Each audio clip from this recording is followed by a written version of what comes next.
washing machine box, or no, it was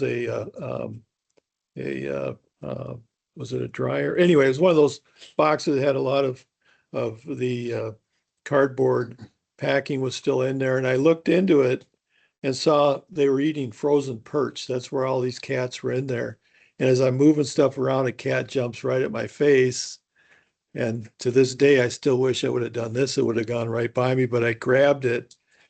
And of course, then it bit me. And so then I held it out, and I had, if you remember these old Cenex gloves that were orange, kind of foamy, and then somewhat waterproof. And then I had a liner in the inside of the white with the blue wrapping on it. And so I pulled that off, and I saw that it scratched, but no blood. So I tossed the cat down, and I felt something warm running down my hand.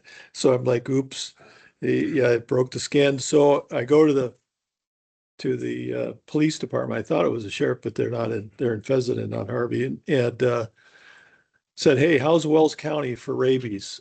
And at this time in '86, #1 county in the state for rabies. So he gives me a 22 rifle, and he said, "Don't kill it. You got to wing it and get it to Bismarck," which I knew, and have them test the brain cells. So I had to run and get shells because he couldn't give me a loaded weapon, and went and got 5 or 6 cans of tuna fish, warmed them up in my hotel sink, took it out, opened them up. Every single cat came out of those piles, except the cat I was looking for. And I don't, people have said, well, what would you have done? You would have wounded this cat, thrown it in the vehicle, driven to Bismarck. Cat would have been running all over, drawn blood. But I thought, well, I'll worry about that when it happens. So came to Bismarck next day and started my rabies shots. Because at that time, nobody had ever lived from rabies. Now I think there's been one crazy Russian guy that lived. Anyway, staying with this, so then Steve Teltz and I and Audrey Bo Olson, if anyone remembers her from MAPS, was Midwest Assistance Program. We went around. We went to 8 different towns, and you can see when we were in Minot, we had everything in green. We were talking to mayors, county commissioners, city commissioners, county engineers, city engineers. The whole point was just to try to talk people out of continuing to have a garbage dump or a landfill for their community. You wanted to have a really good site, and you were going to need to consolidate these, because one of the things that was coming with the federal regulations was 30-year post-closure. So that was going to, and then the requirements that came with that. So what came out of that is, again, 110, and by 1992, the federal regs went in, they dropped to 46. And now I think we're at 24 or something in that order.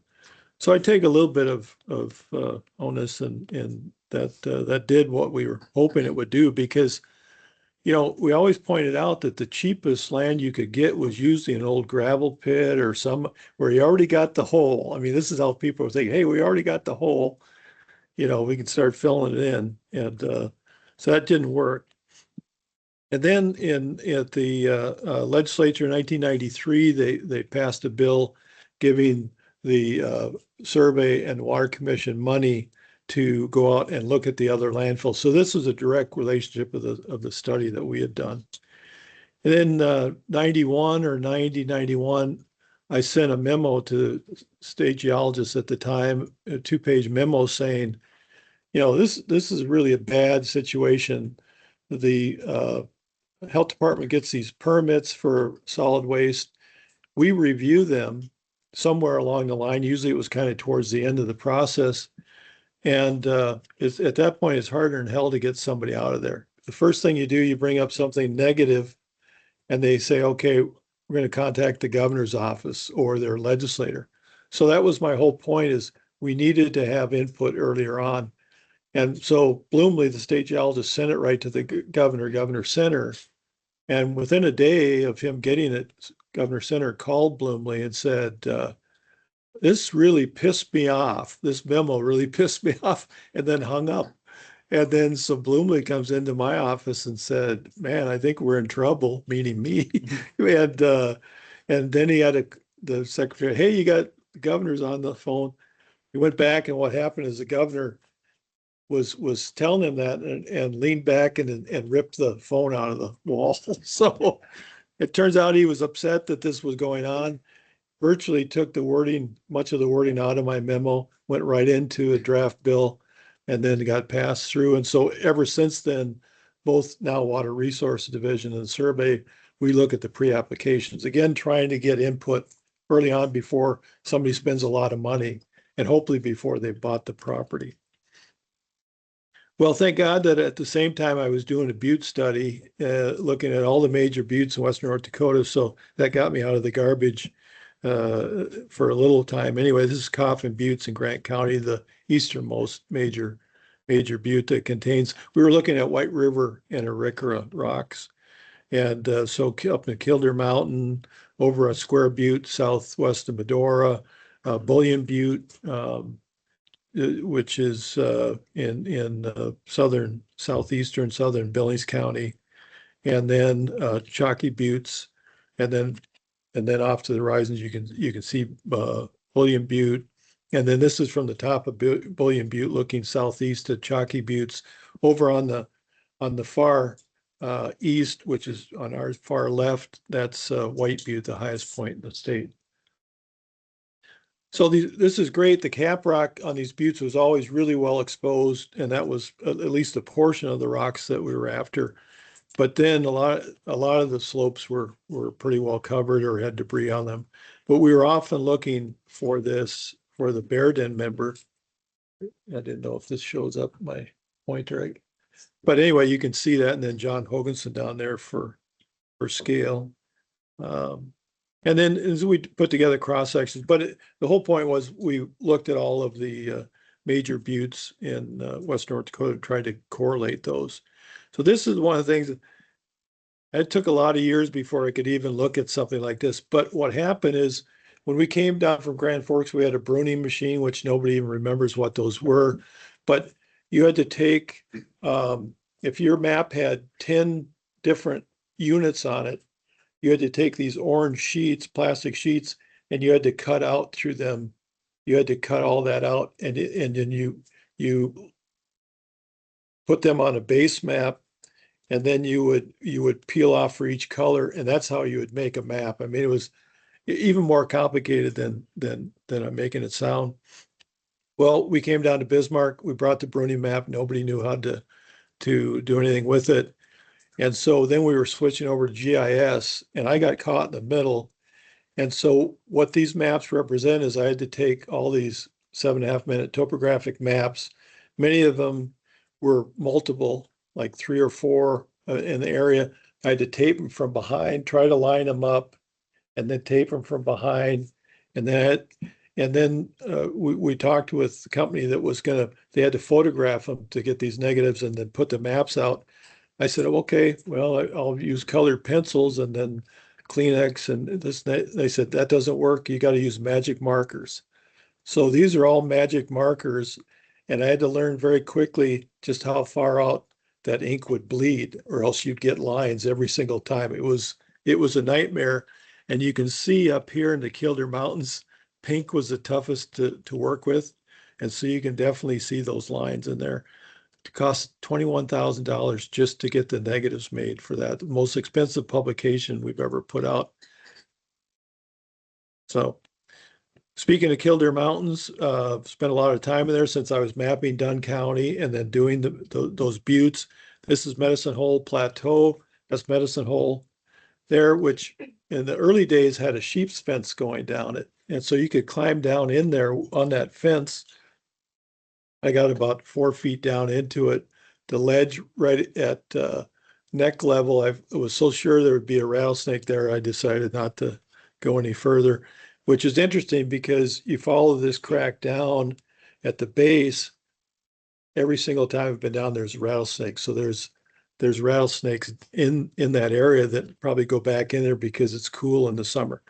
Spent a lot of time pounding away on this what we called the burrowed marker unit. very tufaceous siltstone. And in fact, when I was there, early 80s, they actually were crushing the caprock, which was a marlstone, a carbonate, and a siltstone, and then putting it on the roads. That's why the roads in that area, instead of being orange for clinker and scoria, are white. And so, again, for this project, pulled Nels Forsman, was a graduate student at UND in the time. And I said, hey, he was very much into volcanic ashes, tuffs. I said, why don't you take a look at this and see what you can come up with? And he found this fibrous zeolite called aragonite. And that's great. Let's see if we can find industrial usage for it. That's what we were thinking. That was 86, 1991.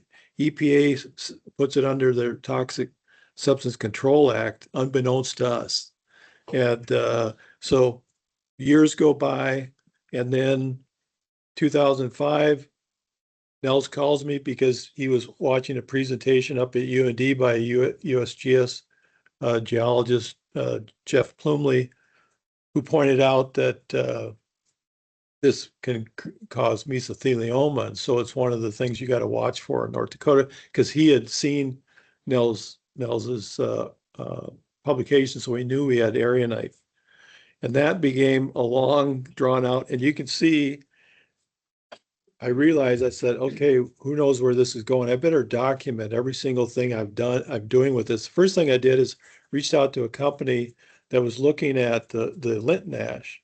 And I mapped that deposit, especially, essentially for them, because they wanted to use it. They wanted to rail it up to the main rail and then get it over to California for making plastics. And they line the forms with they found that with tufts, it helps to reduce blemishes. So they're all excited. When I mapped it, I collected 50 samples from throughout that area, sent those over to them. They had XRD run on all these samples looking for, they were mostly interested in the chemistry. Every one of them, I think 48 out of 50 showed up as aragonite. So I had to scramble with them and let them know about that. Meanwhile, we had a company called Nurture that had been mining at a very small scale Linton ash for decades, but they were making a face cream and then a sweeping compound. So like the two worst possible things, I had to talk to them about it. Anyway, I'm going to jump ahead to then Lynn Helms and I took this to in April 2006. So a year later, take this to the Industrial Commission.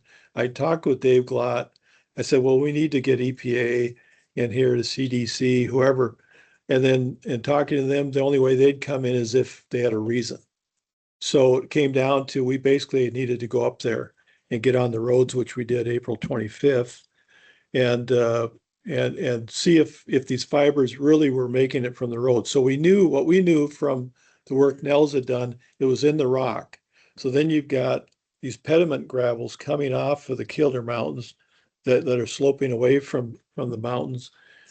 And then they're taking those pediment gravels, crushing them, putting it on the road. So do the fibers survive all the way through that process? So this was really a joint project between us and the health department. We sent the samples to ERC to look at in their SCM. And so the health department gave us respirators, Tyvek suits, and Hoganson on the way up, we're talking, and we said, we had been so exposed to this, it really wouldn't, this little bit wouldn't make much difference. Plus, we didn't want to scare people in the area driving by. So this is some of the pediment gravels in this gravel pit. And here on the roads, we went right to the middle and sampled whatever, then on the sides, and then on the very edge where you got the finer dust. And then in the rocks themselves. So we took 20 samples. There was a location of which the one strat sample, again, like I said, we weren't too worried about that because we knew it was there. 8 gravel pit samples and then 11 road samples. And this is what showed up. Aragonite showed up in 11 of 20 of those samples. This is what the strat sample looked like. Some of the gravel pit sample. I mean, there are fibers all over the place. and then zooming in on the road dust. So that then got EPA interested. One of the things that we then had to do in July of 2006 is go talk to the locals, because one of the first things is like, well, this stuff probably shouldn't be put on the road, and because we know the fibers are in the road. And then in August, I talked to half dozen EPA epidemiologists, and they had just wrapped up the work they were doing on asbestos in Libby, Montana. So these guys knew about mesothelioma, they knew about fibers. They didn't know anything about erionite, which was, I thought, very interesting. And I talked to them a little bit about the chemistry and the erionite in Turkey versus North Dakota, and one's sodium based, the calcium based. They didn't care about that. They said, we want to know the length width ratio. That's all that matters. And I said, okay. So we had that discussion. I said, hey, in North Dakota, we're putting fiberglass into sidewalks and driveways and this and that. And everyone kind of treats it like cotton candy. It's not a problem. Length width ratio. They didn't care. They said it's just as bad as anything. If you get the fibers that size, they get into your lungs, work their way through the lungs into the pleura. So that's what I learned. And then just to wrap this up, 2009, the University of Cincinnati was looking at CT scans. They went up, got the road graders, the road maintenance people, the bus driver, school bus drivers, different people. And then they came to us and said, well, you guys have been exposed. So how about CT scans? Well, I had just had a series of 3 because I have 2 nodules in my lungs, and trying to figure that out. This was a couple of years earlier.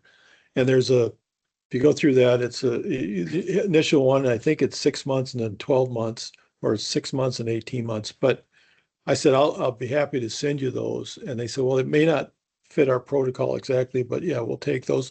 Hoganson went ahead and had a CT scan done. Then I contacted Bill Stone, who did his dissertation on the White River Arikara rocks and was out there in the late 60s, early 70s. Contacted John Delamata, who was out there mapping the Kilder Mountains, and for his dissertation in the early 70s to mid 70s. And both of them, and I explained to them what we were doing, and both of them said the exact same thing. It's not going to help us. If we have mesothelioma, there's no cure. So why would we do this? And I said, well, for the same reason Hoganson and I are doing it, it's maybe to help the next person, to know, and because they were in the perfect time frame, especially Bill, for showing up, because there's that 30, 40-year latency period. But no, that was it. So I usually badmouth them whenever I get the chance after that.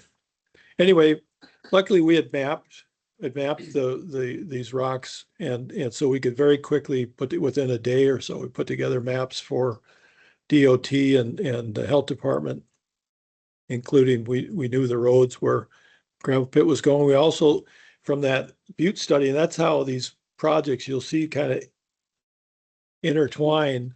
We had collected all these samples during that Butte study, and so we just grabbed those samples, ran those through. You can see the ones that contain erionite are in red in these different areas. Stratigraphically, the same thing. Turns out we had to go through and petrographically look at all the lint and ash samples, and we never found any erionite in there. So it was false positives coming out, and those were done in Berkeley, the XRD on those samples, and it gave all those false positives.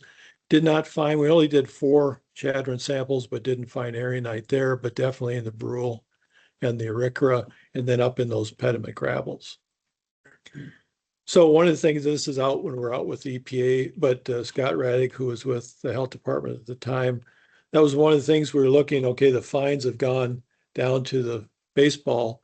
And just before we took the picture, the kids were playing and kids flying in the home plate and the dust. And so we said we need to take care of that. One of the things I really complained about, this is south of Amadon. The yellow line going north is Highway 85. So Pope, the rancher there, if you ever drove by, he would have the open range thing out there. It was that old stove. And So anyway, they shut him down. They said, "Oh, we found fibers in your, because he was taken out of that the pediment gravels." And then, in the meantime, a year or two later, they let this guy with the question mark let him open up on the east side of the highway.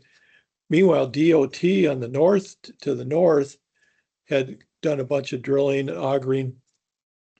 They had all kinds of fibers. I saw those pictures of that coming out of that. So how the hell they let this guy? They said, well, we never got any fibers. They sent three samples, no fibers. And here's that X, and you can see the gray are the pediment gravels. So there was no way that those gravels were aragonite free, and it still went on the road. So Scott Reddick, I think, retired because he got tired of me bringing this up to him, saying, "You guys got to shut that pit down." Okay, now we'll jump to the salt plant up at Williston. Started uh, started in 1960 and then closed down in 1989. It went down to the Charles A at 9,000 feet there, and they were bringing that up, evaporating off, and taking the salt for salt blocks, water softener, pellets, and things like that. So this is the operation. In 1967, the survey started regulating them that was a class 3 UIC program. So what they had done, I was really happy to find this photograph. Stony Creek runs behind us. We're looking into the northwest, and you see that meander running through there. And what they did in the 60s, they cut this off. They said, "Hey, great, that made this nice ditch." And then they started dumping waste salt in there. And then when they filled that up, then they just put a big pile between that.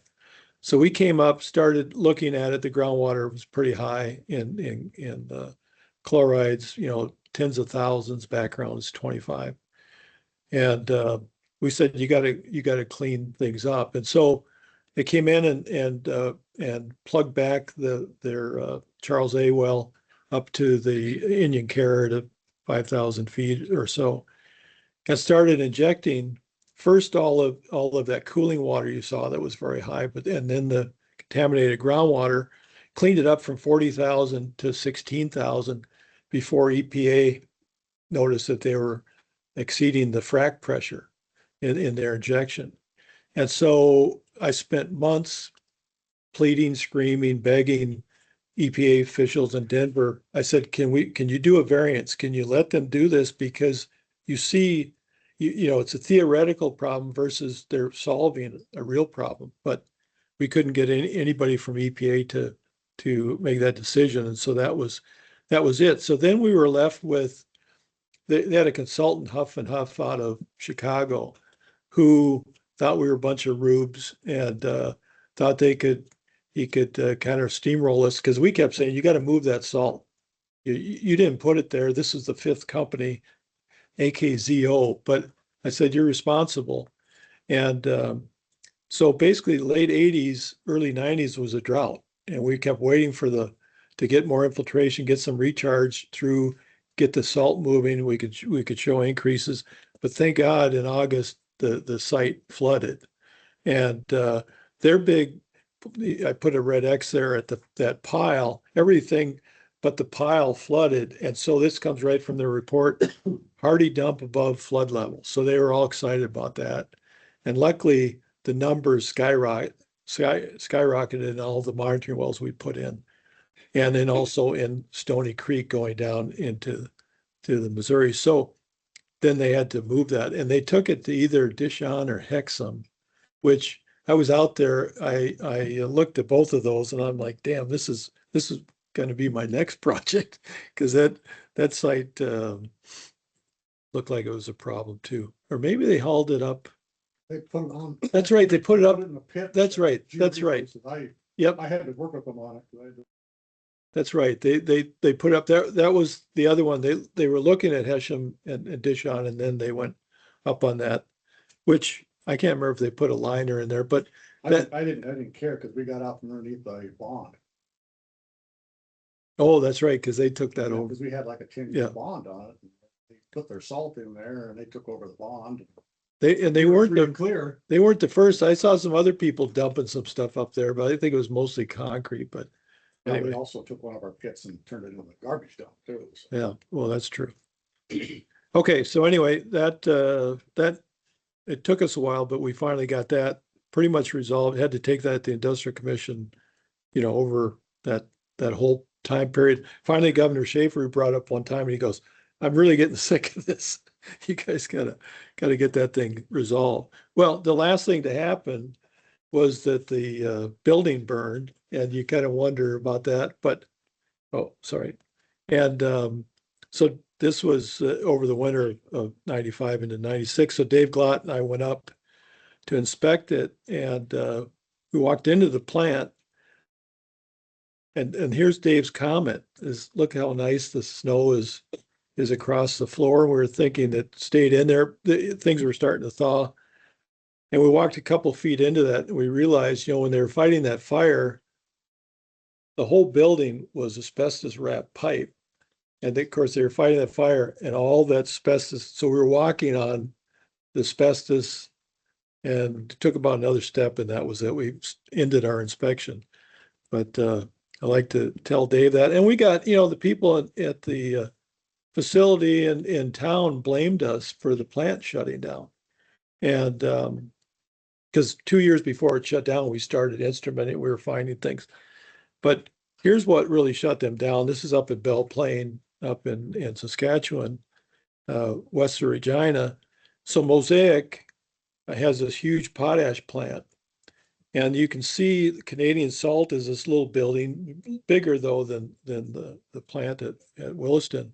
But look at just across from is this gigantic mountain, like a couple of 100 feet high. It's a complete section of sodium chloride. It's all this waste salt. So it basically was free. I don't know what they were paying for it, but so that's why it was really hard for the plant at Williston to compete. Okay, show this picture. This is very much like a picture that Lee Clayton showed in 1977. And Fridays he would show us pictures of things and ask what we thought things were. And of course, everyone's like, "Well, that looks like it's ice freezing and this and that."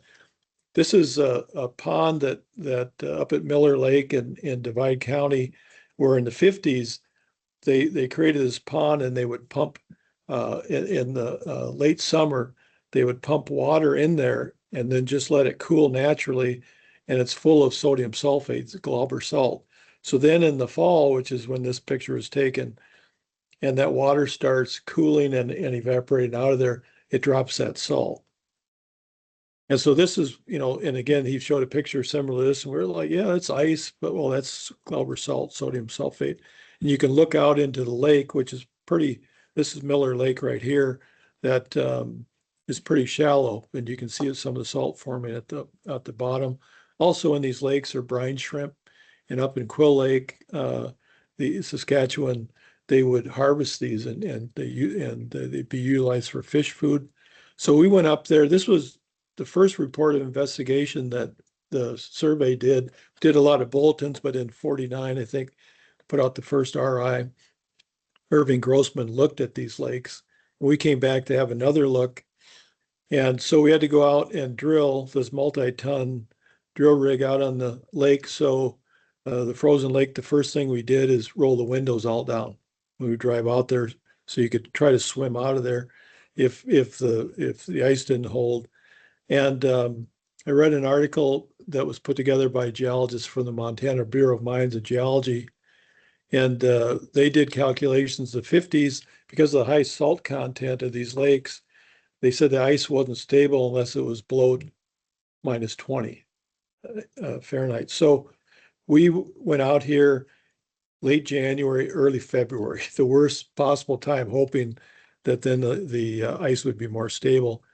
Unfortunately, we threw a rod after that first week and ended up, then I was up there alone pulling this Gettys probe. And you can see this is clearly, it's -20, especially with that wind chill. And here's have me drilling a hole, and this is, you can already see I'm starting to put bentonite chips in there, but you can also see the bubbling. When we would go through the sodium sulfate would often set up, there were crystals within mud, but you would get a layer, and it was just like concrete trying to get through that. When you get through it, you get a big blow of gas that was a mixture of hydrogen sulfide and methane. And the mud had the consistency, it was very organic rich, very black, the consistency of pudding, chocolate pudding, or peanut butter. So it was actually more scared of dropping into that than dropping into water. And sure enough, here I am in early March. I was wrapping the project up, and yeah, the ice did not hold me. And luckily, what I was driving on there where I dropped in was a layer of salt. So the salt is actually what kept me from sinking deeper. Pretty tough on waterfowl because they come in, and again overnight the things start cooling, and you can see the Ross goose, and on the right side was just totally coated in salt. I ended up picking it up, trying to knock the salt off. And even when I was watching it, it was trying to peck the salt off. So it was obviously ingesting a lot of that. Brought him back to Bismarck, called, I think in Minot, I called the zoo, said, hey, would you take this? If I get it in, I could drop it off that night. They said, no, they don't do things like that. And so Mark Luther was working for us. He worked or had a house out of town, a barn. So he took it in the barn, washed it down, and it lived for another day. And then he mentioned to me about how many U.S. Fish and Wildlife violations I would be responsible for. Anyways, this was sodium sulfate, the big use, and there were at this time a half dozen plants up in Saskatchewan. This was used in the craft paper industry. So before the plastic bags, this was the big use for that. So it was already starting to wind down in the mid 90s, 96. But I had a plant operator out of Chaplin, Saskatchewan, who said there was a big, they had a couple of orders come in. They were looking for all the salt they could find. And I told them that this is now up at Stanley. This is White Lake. You can see on the edges there where they dug it, made a reservoir there, and again they pumped it in late summer, and then they pumped the water out after it dropped most of the salt, and then just put it into this pile, and then it sat for 30 some years. And so he said, go back up and see just how dirty that is, and how much is it washed away in the middle. So I was back up in late October checking this out, and fate would have it that salt pile is just to the left. As I walked around, and this was a picture I just took 2 years ago, but lake level at that time in 96 was much lower. So there was another fence post after this metal one. I think those were since replaced. And as I was walking near that, I dropped into quicksand, which might be the only person in North Dakota. And my legs were pinned behind me. And so I was down at least 3 feet into this, and I hadn't hit the bottom, but the bottom might have been an inch or two deeper. But I was not going to straighten my legs out and then drop 7 feet. I don't know. But I grew up watching Rawhide and all these, so I knew about quicksand. Of course, I didn't know the real facts. But I realized the homeowner, the farmer, didn't know I was there because we had a good relationship. He's like, yeah, just go whenever you need to.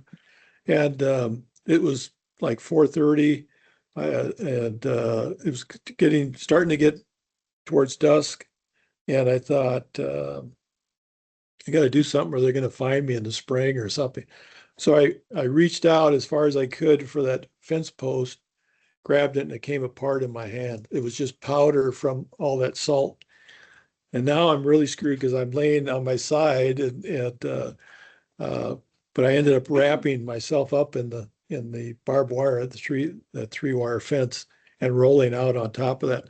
In doing so, though, to get up and over, I ended up tearing the meniscus in my knee. I could feel it as I was, but I had no choice.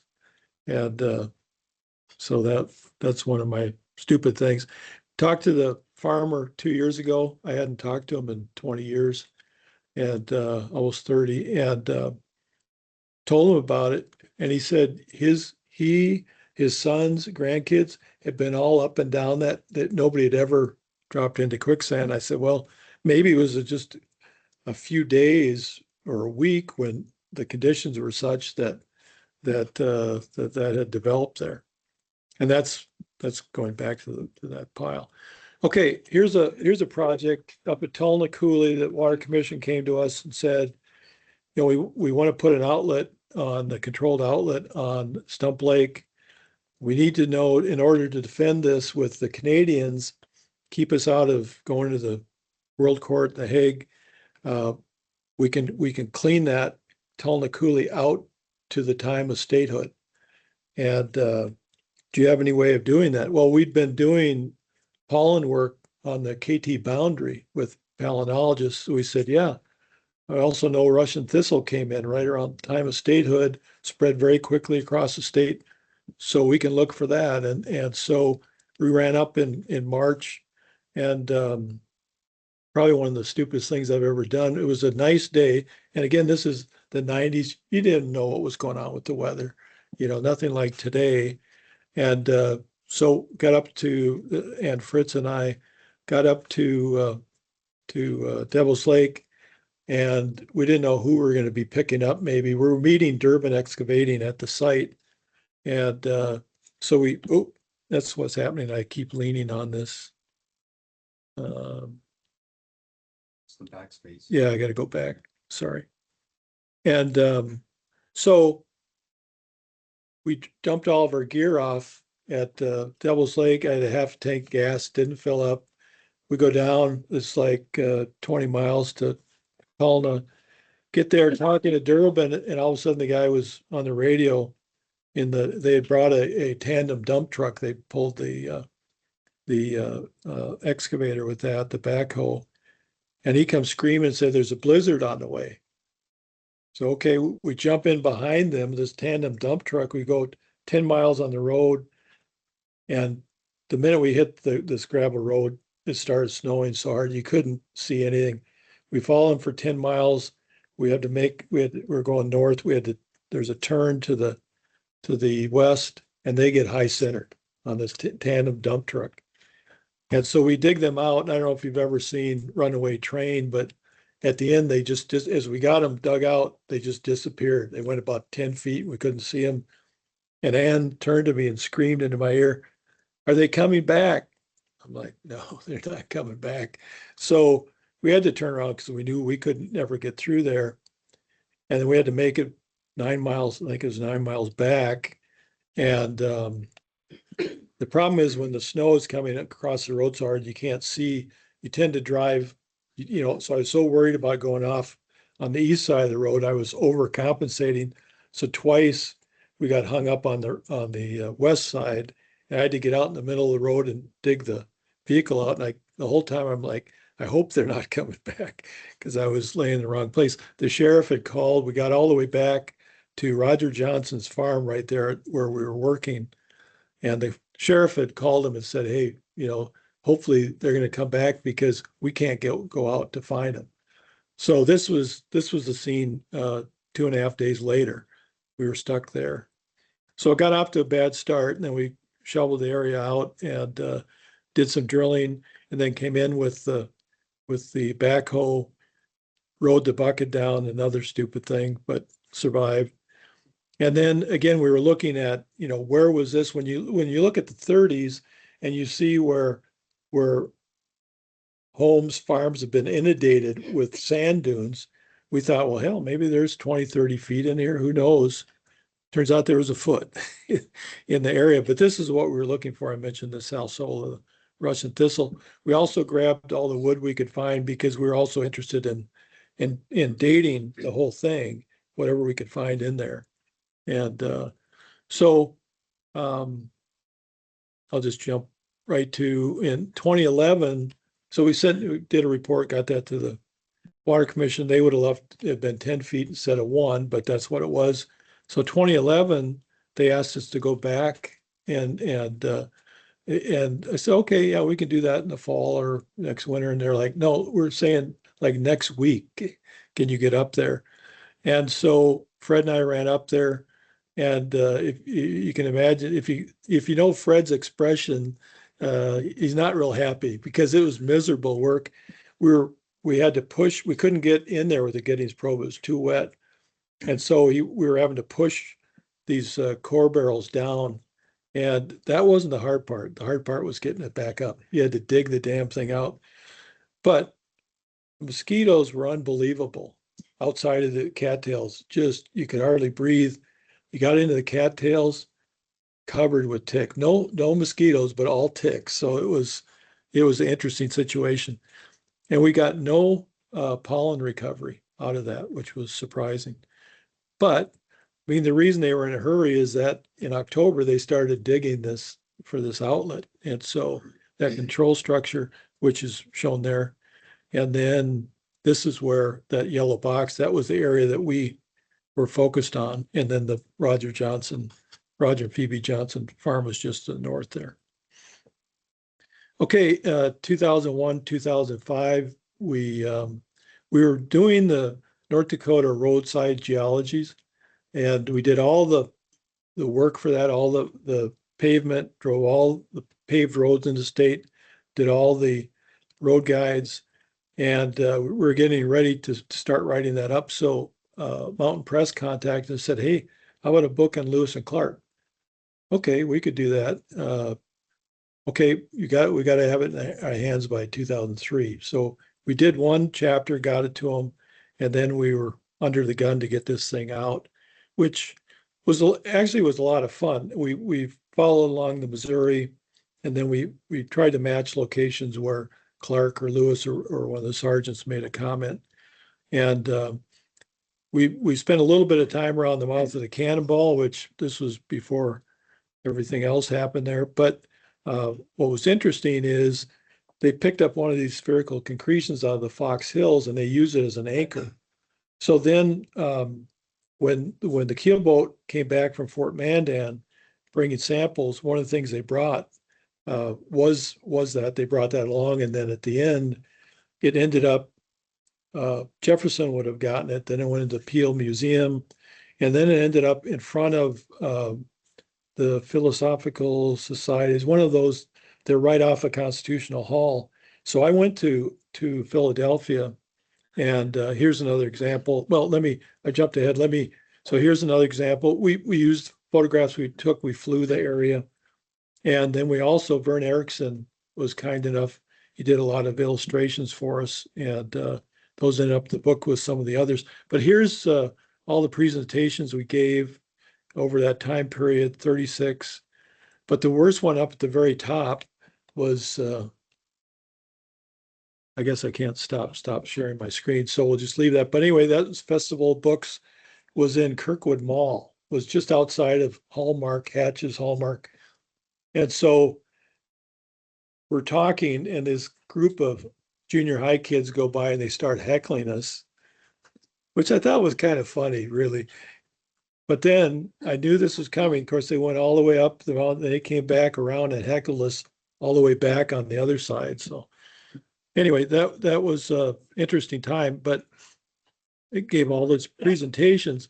But I got to Philadelphia and went to the Academy of Natural Sciences, and only a few of the specimens have survived. But these were two, and one was picked up at Fort Mandan. So I'm working with another geologist, so he just hands me these barehanded, and I'm like, okay, I'm touching this, and Lewis or Clark or Clark handle this. I know Jefferson handled it because he was very interested in this. So I asked him to take this picture of me in the basement there with these specimens, but I said, let me put them back in because I don't want historian or somebody to see me with these barehanded. Anyway, then I went over because it was the place that housed the journals, and I said, hey, can I see the original journals? And they said, well, what are you doing? I said, well, we're writing a book and this and that. And they said, so do you need to see these? There's some reason you need to. I said, no, it'd just be kind of cool. They said, well, if you'd been here 6 months earlier, they would have, but they were so inundated with people doing Lewis and Clark stuff like, hey, I'm doing a cookbook, so I'd like to look at the originals. So we didn't, that didn't happen. But I then asked them about the spherical concretion. They got a hold of it, one of the gals, and she came up and said, oh yeah, that used to be out front.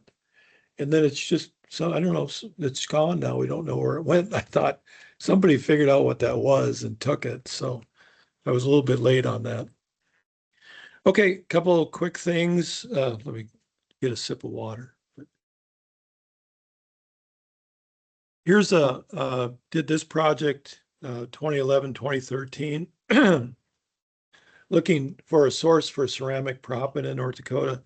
So looked at the two horizons that are high with kaolinitic clays, and then the aluminum is high, the alumina. So the bear den here, and then the rain bed. And nothing came of that, unfortunately. We did get the company to come out, though, do some drilling. They didn't really drill in the right spots, and that was kind of the end of that. But they were a major ceramic proppant maker from down in, I think, out of Georgia. But so I put together a map and reports. And then luckily, then we went to when critical minerals in that project, eventually we got to the exact same two horizons. So we had a lot of the data from that first project. So now I'm just going to do a quick wrap up. You know, Western North Dakota, I've driven, feels like damn near every trail that's out there, certainly in Dunn County when I mapped that county. And, you know, it's always, I tend to like to take pictures of long trails because there's a lot of them out there. This one going towards William Butte. Also out and about every condition you can think of. This, you might be thinking, why are we drilling at the edge of the road? We're drilling because we couldn't stop the rig from slowly going into, we could tell it was going to go in the ditch. And so we had to drill to get it anchored until we could, I think we left it till the roads dried up a little bit. The van had already gone into and that was Don Halverson's kid that was driving that van. We hired him in '82. And that's a project I talked about a little bit, the Band of Minelands project we did.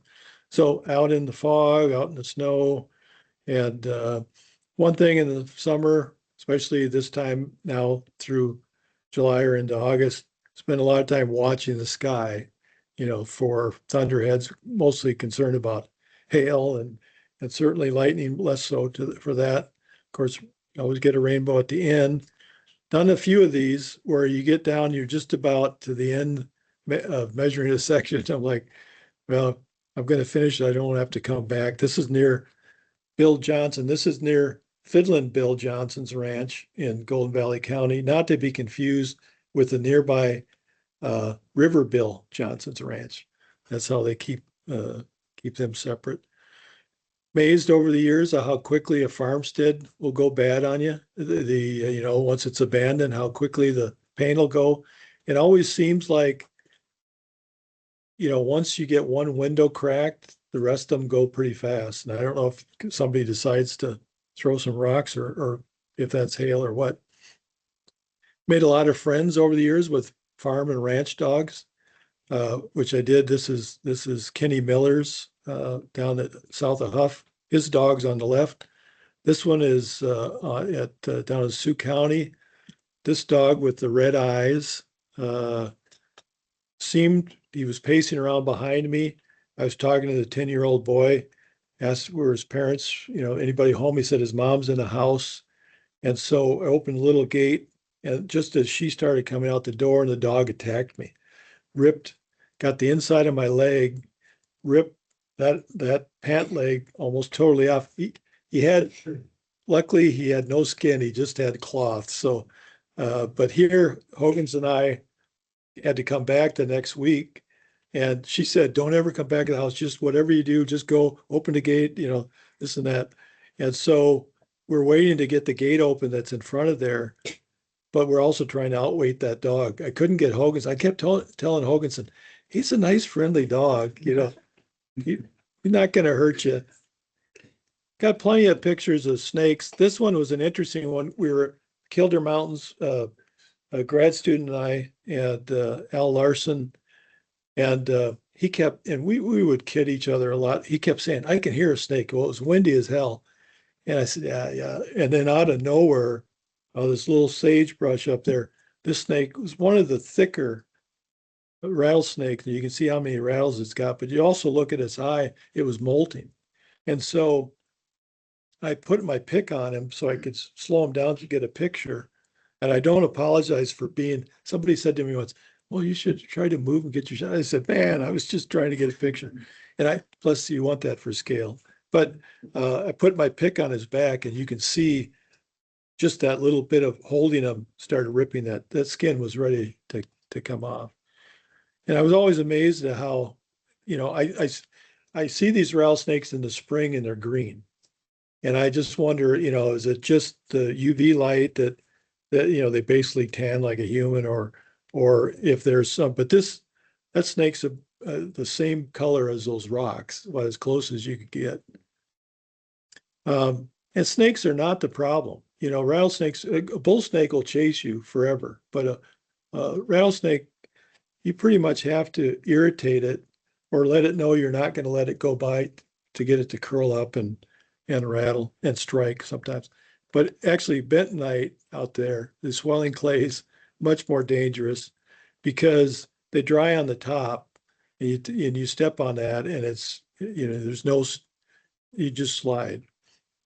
I talked about this last week I'll tell it again real briefly. I told the Industrial Commission this, but this is in 82, southwest of about eight miles southwest of Medora. I came to look at the Harmon coal, which is on the other side of the river, stopped in, took his picture through this barn, then took this picture of this old log cabin. And immediately after I took this picture, I walked over, stood in the front of the door, looking in, and I'm looking through, part of the floor's gone. And I'm like, oh, man, that looks snaky, when something hit my boot. I looked down and it was a rattle. And as I looked down, it started rattling. So I started jumping.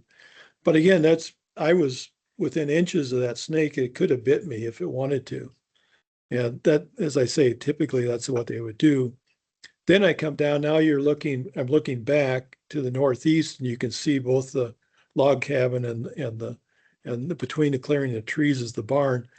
So unfortunately, I dropped the front of, it was the old 75 Dodge, the baby blue pickup, the two-wheel drive, dropped the front end I got a little too close to the river, and I came off that upper terrace and dropped in.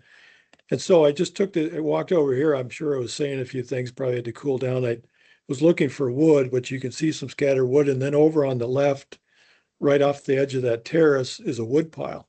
So I went over there, dug out the front tires, jacked them up, dug them out, and then I took a hatchet and I chopped up and got wood to the right length so I could just basically build up, and then I just literally drove right off that. But then pretty soon, because I was switching arms because I'm right-handed, got so numb that I was chopping with my left. And then I thought I probably tore a ligament because my elbow started swelling up. This went on for 2 days. The end of the second day, I couldn't even, my whole arm was swollen up. And I wasn't feeling good, but it was, hot. It was in August. Finally went into the emergency room at St. A's. The doctor asked me, where I'd been. I told him. He went and got a mirror and he put it behind my elbow, and I could see 2 fang marks. I got bit by a black widow spider. So probably from that wood pile. So I like to tell people within a span of minutes, I went from one of my luckiest times to unluckiest. I like this picture. Levi took this. I like it because it was a beautiful day. We hit this is on the west side of TP Buttes in Slope County, and we're also just south of Bullion Butte. But I look over there, and because we walked all the way from we parked the vehicles over here. We walked all the way across, and then we had to cross Little Missouri. Levi got across there with dry feet. Ned didn't quite make it, but we were thankful to the beaver that was building that beaver dam. and so we could get across. And then this, actually on the way up there, Levi took this, and this I have in my house because again, it was a beautiful day. As normal, I'm carrying what, 50 pounds of rocks, something like that. One of the few days I learned very early on never to carry a backpack because then you don't have to carry all that.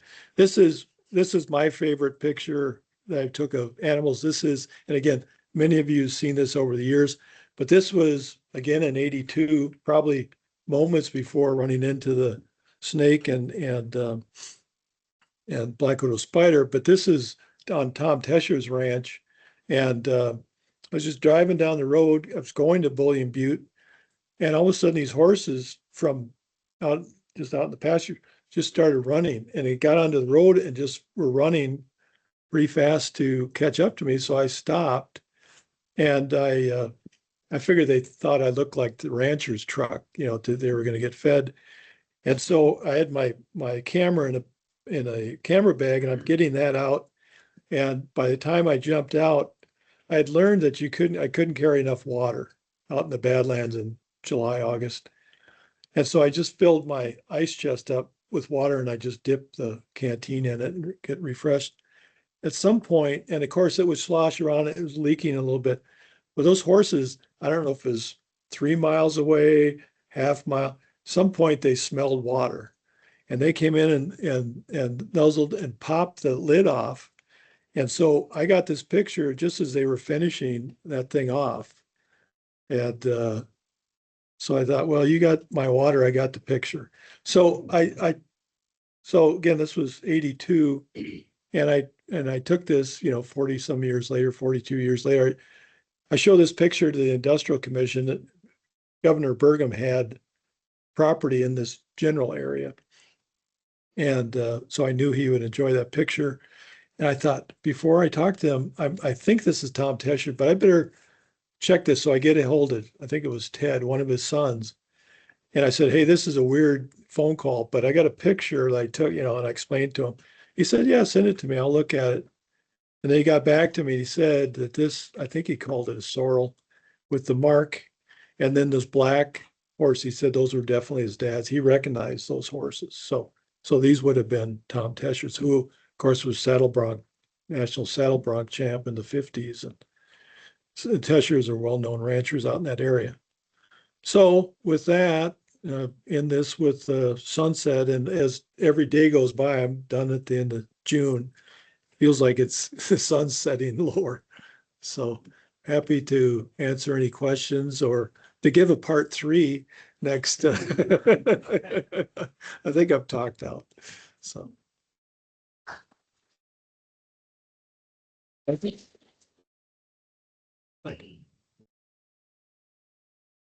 So if you didn't, Gary.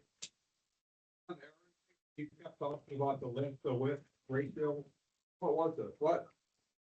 I'm sure they said it and it didn't. I probably wrote it down in my notes, but at that point, I'm like, okay, our whole point was to get them here and let them take over. And so, but I was surprised that they had no idea, because I thought, well, these guys will be the expert on all fibrous minerals. And again, they had been so focused on asbestos. Yeah. Thanks. I can't remember. Did that area not turn out to be carcinogenic? Well, so again, according to them, yes, anything that fits that can work its way through the lungs and into the pleura and irritate. And same with fiberglass. They didn't say, because I said, oh, is glass, is it more inert? So they're like, no, it's the dimensions that's the important part of that. Yeah, well, it's interesting though, and again, I do this, but the in Turkey, whether it's sodium based, calcium based, probably calcium based, but there they would have, villages would have, it was the highest, I think AIDS was at that time was the only thing with a higher mortality rate than Erionite, for looking at things.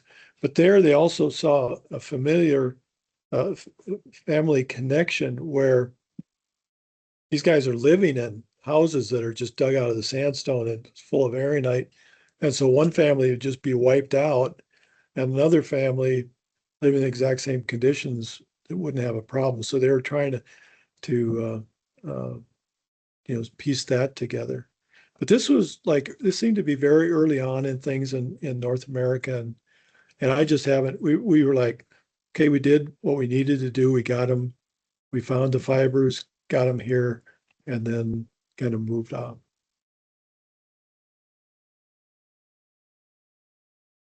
Okay. Thank you. Still plenty of food left, it looks like.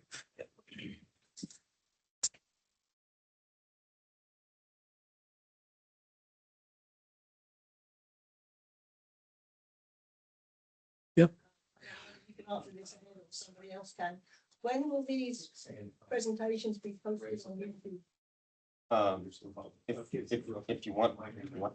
I had a reporter that wanted to, he was looking for, So- Do you want the? Yeah. Yeah, then soon, no problem. It's one of those deals where a lot of these people are.